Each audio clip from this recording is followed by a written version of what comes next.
নমস্কার বন্ধুরা, কেমন আছেন সবাই? মহাজীবন কথায় চ্যানেলে আপনাদের স্বাগত জানাই।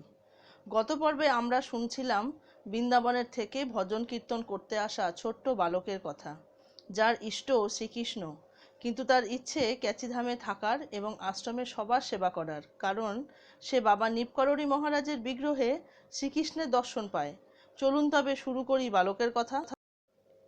বালক সিদ্ধিমায়ের অনুমতি পেয়ে ক্যাচিধামেই থেকে যায়। মন্দিরে থাকে, ভগবানের সেবা করে, সময় পেলে ভজন কীর্তন করে। গানের গলাটি তার বড় চমৎকার, তেমন মিষ্টি স্বভাব। আশ্রমের সবাই তাকে ভালোবাসে। রব্বুদাদার আশ্রমে যাতায়াতের কারণে বালক রব্বুদাদার পুত্রসম হয়ে যায়। সময় গড়িয়ে চলে, ক্যাচিধামের মহাভান্ডারা অর্থাৎ 15ই জুন এসে পড়ে। মন্দিরে তার প্রস্তুতি শুরু হয়। রব্বুদাদা হলদ্বানি থেকে বাসে উঠে ক্যাচিধাম আসার জন্য। দেখতে পায় বাসে বালক বসে আছে। রব্বুদাদা জানতে চায় সে কোথায় গিয়েছিল। বালক জানায় তাকে কুকুরে কামড় দিয়েছে, তাই ইঞ্জেকশন নিতে গিয়েছিল। তখনকার দিনে কুকুরে কামড়ালে 14টি ইঞ্জেকশন নিতে হতো, তা আবার পেটে। যাই হোক, বালক নিয়ম মাফিক ইঞ্জেকশন নিয়ে যাচ্ছিল, কিন্তু বালক অসুস্থ হয়ে পড়ে। কিছুদিন পর রব্বুদাদা আশ্রমে আসলে জানতে পারে বালক অসুস্থ, বিছানায় শয্যাশায়ী। রব্বুদাদা বালকের সাথে দেখা করার জন্য তার ঘরে যান। দেখেন বালক চৌকিতে শুয়ে আছে আর বুকে শ্রীকৃষ্ণের একটি ফটো জড়িয়ে ধরে আছে। রব্বুদাদা তার নাম ধরে ডাকে, কিন্তু কোনো উত্তর পায় না। রব্বুদাদা বালককে কোলে তুলে নেয়, ভাবালিতে ডাক্তার দেখানোর জন্য নিয়ে চলেন। যেই মাত্র রব্বুদাদা মন্দিরের গেটের বাইরে আসেন, দেখতে পান ডক্টর ভার্গব আসছেন মন্দিরে দর্শনের জন্য।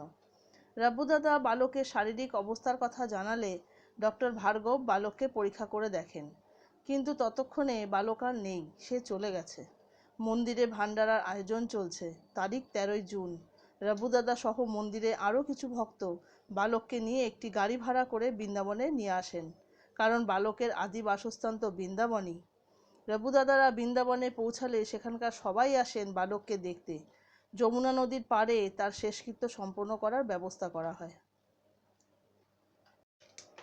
এদিকে বৃন্দাবনের মন্দিরে বালকের মৃতদেহকে ফুল দিয়ে সাজিয়ে তাকে শেষ যাত্রায় নিয়ে যাওয়া হয়। রব্বুদাদা তার বইতে লিখেছেন, যখন বালকের মৃতদেহ নিয়ে যাওয়া হচ্ছিল যমুনা নদীর দিকে, হঠাৎ কোথা থেকে একটি সাপ সবার আগে আগে চলছিল, যেন সে পথ দেখিয়ে নিয়ে যাচ্ছে।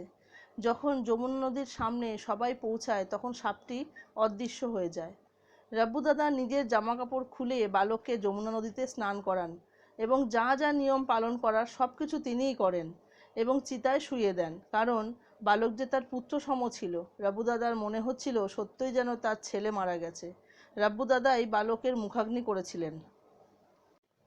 যখন বালকের চিতায় আগুন হয়, দাউ দাউ করে সেই আগুন জ্বলে ওঠে।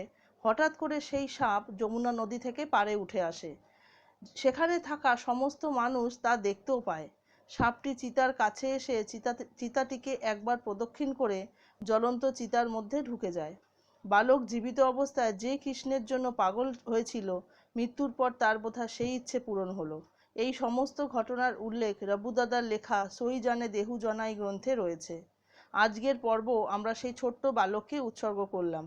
বালকের নিশ্চয়ই শ্রীকৃষ্ণের আশীর্বাদে দেবত্ব প্রাপ্ত হয়েছে। মহারাজজি নিশ্চয়ই তাকে তার চরণে স্থান দিয়েছেন। আজ তবে এই পর্যন্তই। ভালো থাকবেন সবাই। রাম রাম।